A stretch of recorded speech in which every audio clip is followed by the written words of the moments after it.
Hey, what's up hello mga ka-trip, narito po tayo sa Manila kung saan papasyalan natin ang bagong renovation ng Luneta Park o Reserve Park dito sa may UN Avenue o dito sa may Central Terminal, Manila. So ngayon pasyalan natin kung ano ba ang itsura ng Luneta Park.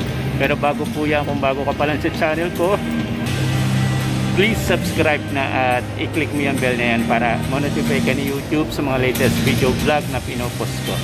As I said, we're going to visit the new Luneta Park, pero hindi naman to totally 100% tapos na, pero ongoing po yung iba na for renovations and for construction. So i-share ko lang sa inyo kung ano ang mga development dito sa Luneta Park. Pero bago po yan, intro muna tayo mga ka-trip.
So mga ka-trip, pupuntahan natin itong bagong bihis na Luneta Park. At ano ba ang itsura nito? Let's get it on.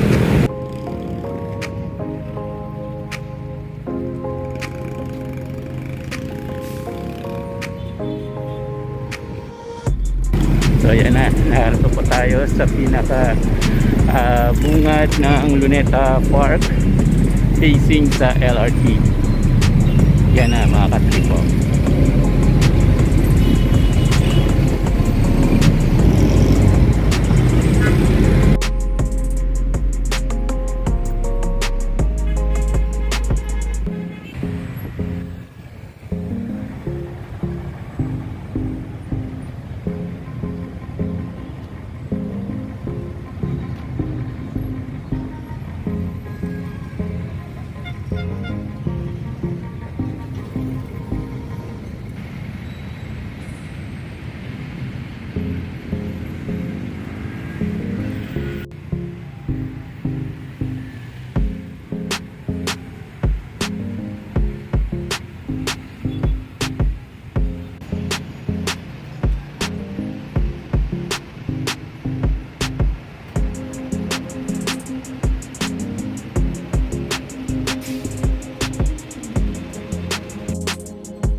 So yung iba mga katrip tulad nito under construction pa.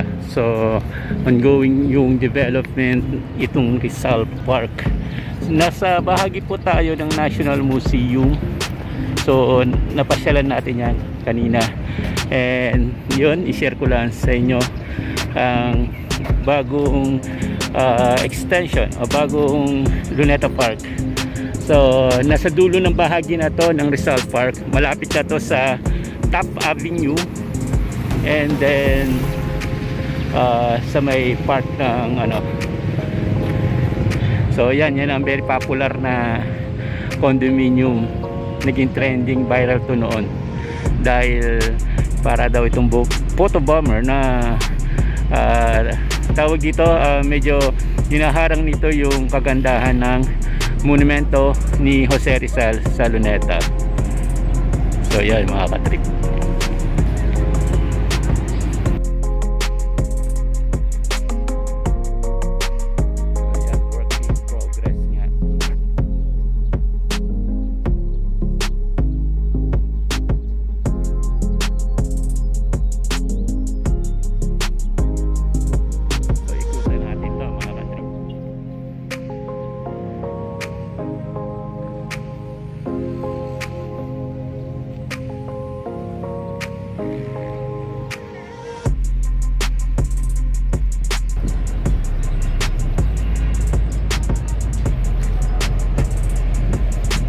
So yan ang estatwa ni Lapu-Lapu.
So yun mga trip, and hoping nag-enjoy kayo sa ating pamamasyal at na-share ko sa inyo ang development ng Rizal Park.